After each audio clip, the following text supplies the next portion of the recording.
देखो बर्तमान पुणी तृतीय पर्याय निर्वाचन प्रचार कार्य आरंभ होईची दुईटी आज द्वितीय पर्याय निर्वाचन ओडिशा रे जो थिला तार प्रचार आज समाप्त हबो पुणी तृतीय पर्यायर निर्वाचन प्रचार कार्य आरंभ हबो।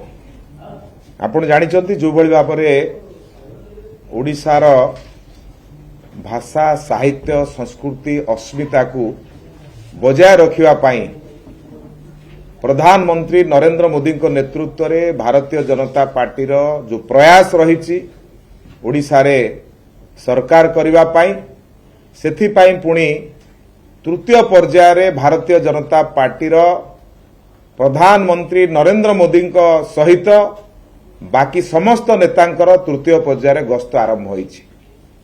आपण माने जानिथिबे 2 दिन तळे आमे देखिलु बिजू जनता दल तार गोटे इस्ताहार बा किछि जगार तांकर नेता माने कहिले जे बिजुली बिल आउ दबाकू पड़िबोनी। मु आगुरु कहिछि जे बिजू जनता दल होछि मिथ्या तथ्यर सौदागर। प्रधानमंत्री नरेंद्र मोदी जेतेबेले मोदी को ग्यारंटी कथा कहउचंती वर्तमान ताकू अनुकरण करी ओडिशार मुख्यमंत्री मध्य ग्यारंटी कहिलेनी। मु गोटे ग्यारंटी आज तांकू मागिबाकू चाहूछि।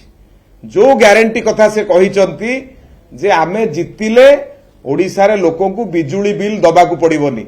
मु गोटे आह्वान करूची जदि बिजुली बिल दबाकू पड़िबोनी बिजुली विभाग को कहि कि समस्त घर आज मीटर खोले दियंतु। आमे जानिबु जे आपण मीटर खोल देले ताला का पैसा दवा दरकार नै। एबेठू गोटे कथा करंतु मीटर सब घर खोलांतु। आमे आह्वान दउछु। आमे जानिबु जे आपनकर ग्यारंटी केते ग्यारंटी अछि। ये तो होची मोदी को ग्यारंटी जे 18 लक्ष 83 हजार कोटी टंका ओडिशा को देइचंती तार हिसाब बर्तन मगा जाउची आपण देई पार नांती। ये होची मोदी को ग्यारंटी। जदि तुमरो ग्यारंटी अछि सबु घर मीटर खोले दियो कालीठू सबु घर कालीठू मीटर खोल। जदि सत्तरे तमे कहउचो मागणा में बिजुली देबू मीटर खोलिबा अभियान आरंभ करो। बिजुली विभाग को ऑर्डर दियो मीटर खोल। जदि ए कथा हे गला आमे जानिबु जे आपण करूचंती। तेणु गोटे मिथ्या तथ्यर सौदागर। ये मोर आह्वान जो माने मंच उपर भाषण दउचंती। भारतीय जनता पार्टी जो भाषण दउची भाषण नुह काम करिची। आमे 18 लक्ष 83 हजार कोटी टंका ओडिशावासी को दिया जायछि तुमे काम रे लगेनो। ये समस्त कथा को पुणी ओडिशावासी को पाखरे पहुंचवा पाई आसंता काली ओडिशा को आसुचंती माननीय राजनाथ सिंह जी। राजनाथ सिंह जी आसंता काली तीनोटी जगार साधारण सभा करिवे।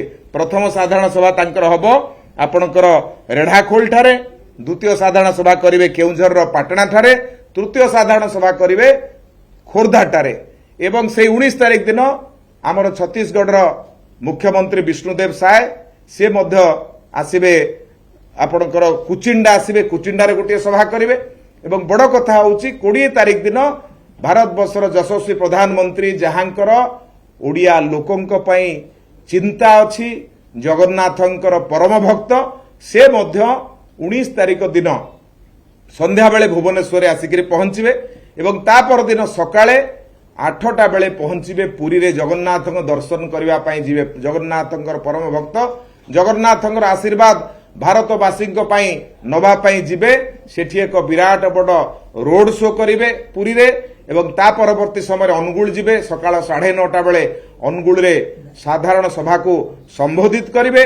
तापरे 11:30 समय कटकर किला पड़िया जो अच्छी बारवाटी स्टाडियम पाख किला पड़िया सेठी मध्य एक साधारण करिवे। साधारण सभा सेठी करिवे।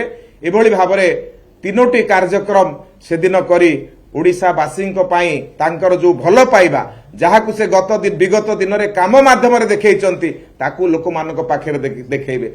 सेही भली भाबरे अनुरूप भाबरे पुणी 21 तारिख दिन भारत वर्षर गृहमंत्री माननीय श्री अमित शाह जी सकाळे संबलपुर ठारे एक साधारण सभा करिवे। सेठू केउंझर को जिवे सेठी मध्य गोटे साधारण सभा करिवे। सेठू आसिला परे पुणी आपणकर आसिबे परजंग सेठी गोटे साधारण सभा करिवे एवं शेष सभा नयागढ़ रे करी से प्रत्यावर्तन करिवे। तेणु एही भली भाबरे 3 जण बड़ 4 जण बड़ नेता आसंता 2 दिन धरिकरी 19, 20, 21, 3 दिन धरी ओडिशा रे निर्वाचन प्रचार कार्य को आहुरी त्वरान्वित करिवे। ओडिशा रे भारतीय जनता पार्टी रो सरकार हबो।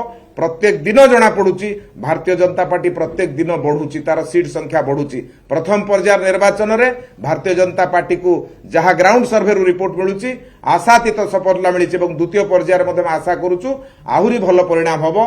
तेणु ओडिशावासी जो आशीर्वाद भारतीय जनता पार्टी को दौचंती ताकू आधार करिकरी केंद्रीय नेता माने ओडिशा को बारंबार गस्त करुचंती आगामी दिन में गस्त करिवे। ओडिशा होची प्रायोरिटी, ओडिशार विकास भारतीय जनता पार्टीर मूल मंत्र। ओडिशा किभली भाबरे विकसित हेई पारिबो आ जो विदेशी माने एठी शासन करुचंती रिमोट कंट्रोल ले शासन करुचंती ता कबळरू मुक्त करिबा ये होची भारतीय जनता पार्टीर लक्ष्य।